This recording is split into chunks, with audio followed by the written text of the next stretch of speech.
Next up, it's IBM, speaking from Response to Resilience. Scott Benson has been involved in information technology since the mid-1990s with a passion and focus for information security for the past 12 years.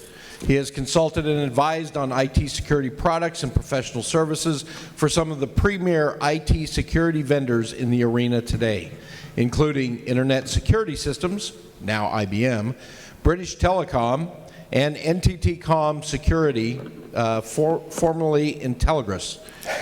Integralis, there you go, thank you. He has worked with a wide variety of clients in all market verticals, including state and local government and education. Please welcome Scott Benson. Thank you very much. So I'm just going to provide a fairly short and sweet, keep it simple, some common best practices that we see working with our customers at IBM that have been good for moving from response to resilient, building a proper incident response plan. Okay. We're all familiar with the common names, the friends and neighbors, the technologies and the vendors that we buy from on a daily basis that are showing up on the front page of the paper. So it's not so much that we see today that you have to buy a bunch of technology and throw it out there and hope that it's going to keep everybody out. We really take the position this day that there's a pretty good chance you're going to get hacked. You're going to be breached. In some instances, it's going to be pretty substantial. Governor just signed this bill on Friday. It's going to be keeping a lot of people busy over the next couple of years, being able to hold some feet to the fire to be sure that you've got a proper plan in place, documented that should a breach occur, should an incident happen, that you've got proper plans, procedures, workflows in place that you can move forward and mitigate this type of action. So the key challenges that we see are pretty common with whether it's incident response, security in general, skill shortage in Northern California, hard to keep and retain good quality security people. As you know, easily for people to job hop here in Northern California, especially in the Bay Area. There's a lot of good new places to go to work for where they've got nice benefits and cafeterias for free, et cetera.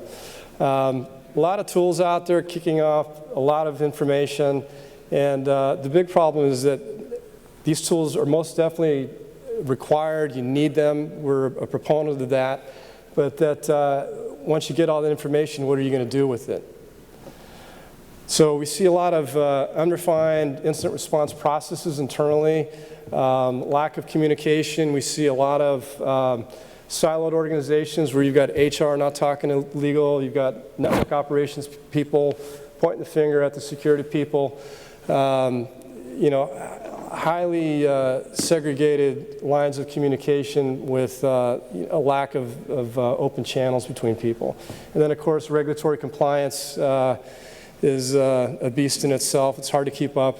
Privacy breach, understanding who you need to notify, both internally and externally, what your obligations are is a painful process. So we really see it as a decade of good security requiring three key areas: prevention, the traditional IPS, IDS, the firewalls, the antivirus, moving to your malware detection, your anomaly detection. But of course, as I said, it's not a matter of if you're going to get breached, but potentially when. And I doubt that there's too many people in this room that would hold up their hand and say, we're 100% secure, I know it, I'm not concerned about the hackers getting into my environment.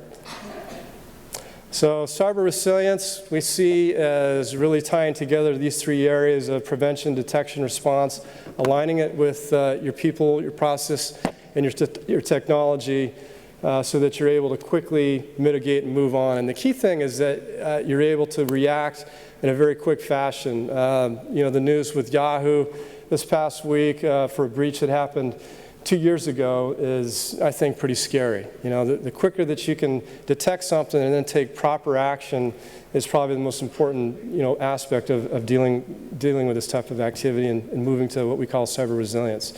We funded a study with the Ponemon Institute where we talked to over 600 IT professionals and you know, looked at what their challenges were. And you know, 3 key areas at the top of the food chain there were insufficient planning and preparedness, which is pretty common. It takes a lot of work and effort up front to plan and prepare for, you know, a potential breach.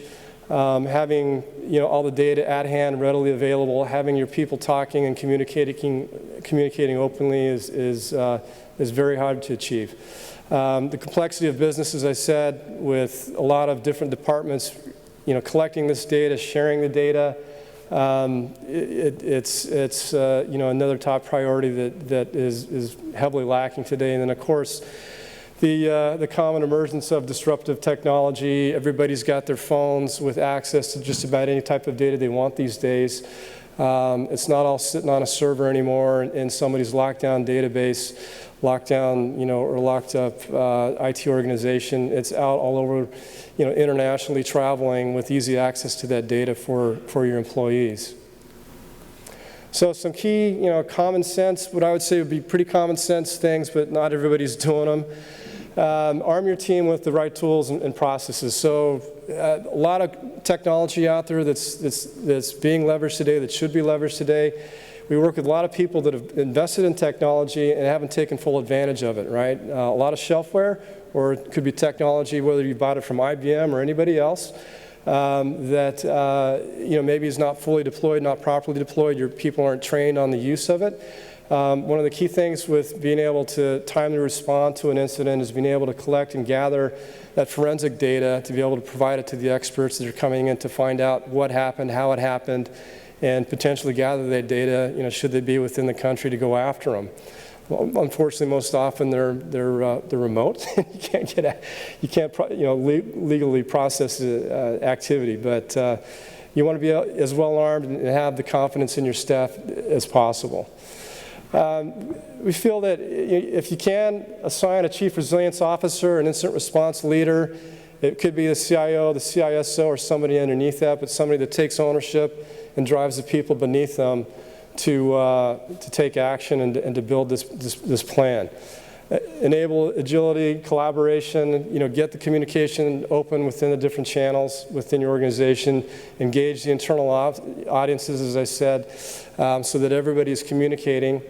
And then the most important one that we think you know, should be adhered to, and as I talk to customers on a regular basis, are starting to plan for this, but haven't been, you know, doing so over the last 5 years, is to test, to run exercises where, should an incident happen, this is, you know, this is what we do if we've got a server that's been owned. This is what we do if the CIO leaves his laptop at Starbucks and leaves. You know, who do I notify on the legal department, the HR department? If we've had a privacy breach, you know, who is it that we get word out to internationally, you know, or locally, as well as press? You know, prepare and practice, find your gaps, and then test again and again. You can't test enough.